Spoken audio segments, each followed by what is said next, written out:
નમસ્કાર, અમે નગર પ્રાથમિક કન્યા શાળા નંબર 1 માં ધોરણ 7 માં અભ્યાસ કરીએ છીએ.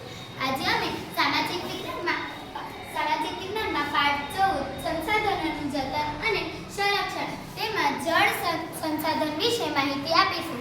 જળ પૃથ્વી પર પીવાલાયક પાણીનું પ્રમાણ આશરે 3% જેટલું છે. પૃથ્વીનો ત્રીજો ભાગ જળ વિસ્તાર ધરાવે છે.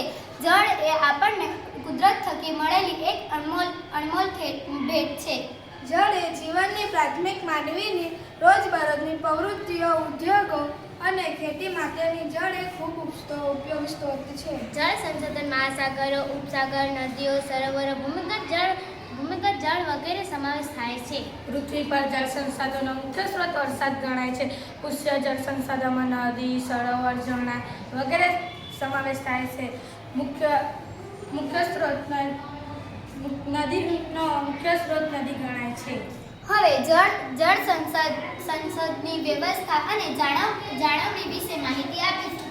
જળ સંરક્ષણ માટે સામાન્ય ઉપાયો જેમ કે વધુમાં વધુ જળાશયનું નિર્માણ કરવું, ભૂમિગત જળને ઉપર લાવવાનો પ્રયત્ન કરવો, નદીઓના પાણીને રોકી જળ સંચાલન કરવાની જરૂરિયાત છે. બાગ બગીચા, શૌચાલયમાં વપરાતા પાણીનો કરકસર ઉપયોગ કરવો જોઈએ. જળાશયો, નદીઓ પ્રદૂષણથી બચાવવાના ભૂમિગત જળોના એકમો પર દેખરેખ રાખવી જોઈએ.